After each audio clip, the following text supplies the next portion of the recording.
আচ্ছা, আমি যদি হুট করে মরে যাই তাহলে আপনাদের এই কেকের কি হবে বলেন তো? আজকে হয়তোবা অনেকেই ভাবছেন যে আপু এই কথাটা কেন হুট করে এভাবে বলতেছে, মানে মরে যাওয়ার কথাটা। আসলে দিন দিন যত বয়স হচ্ছে আমার মনে হয় বাস্তবতা জিনিসটা একটু একটু বুঝতে শিখছি। মনে হচ্ছে যে না, মিনিটে মিনিটে মুহূর্তেই কিন্তু দেখতে গেলে পৃথিবীতে কত কিছু ঘটে যাচ্ছে, তাই না? তো এরকমই তো পৃথিবীতে সবচেয়ে যদি কোনো কিছুর গ্যারান্টি না থাকে আমার মনে হয় নিঃশ্বাসের গ্যারান্টি, মানে একটা কথায় আছে না, নিঃশ্বাসের বিশ্বাস নাই। তো ওই রকমই মানে আমি কালকে যখন কাজ করছিলাম তখন কেন জানি না হুট করে কাজ শেষ করে আপনাদের ভাইয়াকে বলতেছি, আচ্ছা আমি যদি কখনো হুট করে মরে যাই, ধরেন আমার পরের দিন অনেকগুলো অর্ডার ছিল বা যেদিন মারা যাচ্ছে সেদিনও অর্ডার ছিল, তো ওই মুহূর্তে আপনি কি করবেন তখন?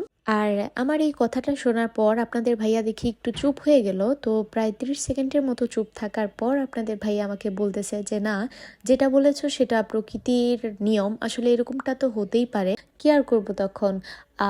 ওই মুহূর্তে কি আর কখনো জানানো সম্ভব? জানবে হয়তো বা 2 দিন 3 দিন পর। এটা শুনে আমি একটু হাসতেছিলাম যে এটা কোনো কথা, 2 3 দিন পর আপনি একটা কাজ করবেন, তখনই ওই মুহূর্তে তাদেরকে মেসেজ দিয়ে জানিয়ে দিবেন যে আপনাদের কেকটা ডেলিভারি করা সম্ভব না, কারণ যে করবে কেকটা আপনাদের আপুই মারা গেছে। তো এই কথাটা শোনার পর ও বলতেছে আর হাসতেছে যে নিজে মরে গেছে সেটা নিয়ে তার কোনো মাথা ব্যথা নাই, তার মাথা ব্যথা তার কেকগুলো সে কিভাবে ডেলিভারি করবে, আর করতে পারলো না, এখন সে কি বলবে কাস্টমারদেরকে।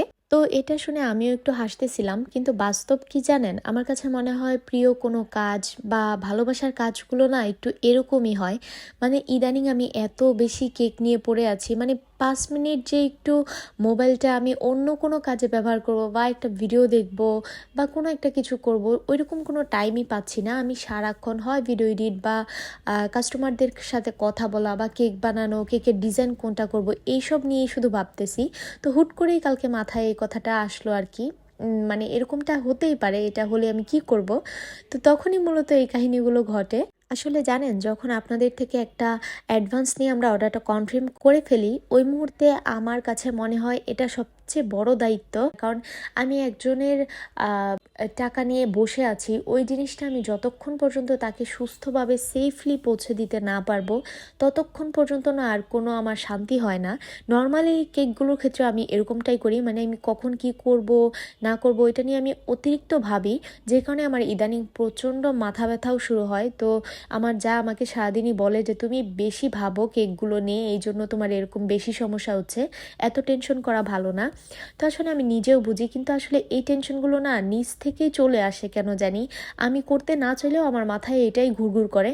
তো যাই হোক, আজকে এই ভিডিওটার মাধ্যমে আপনাদেরকে একটু বলেই দিলাম, যদি কখনো আমার সাথে এরকম ঘটেও যায় তাহলে সবাই আমাকে ক্ষমা করে দিবেন, কারণ এই জিনিসটা তো আর কারো হাতে থাকে না, তাই না? যাই হোক, মানুষ হিসেবে আমরা মানুষ সবাইকে চেষ্টা করব সব দিক থেকে যতটুকু সম্ভব তার ভুলগুলোকে ক্ষমা সুন্দর দৃষ্টিতে দেখার, আর এর প্রতিদান ইনশাল্লাহ আমরাও পাবো। যাই হোক, কথা বলতে বলতে অনেক কথাই তো বলে ফেললাম, আর আমার সেই সাথে কেকের ডেকোরেশনও কমপ্লিট হয়ে গেল।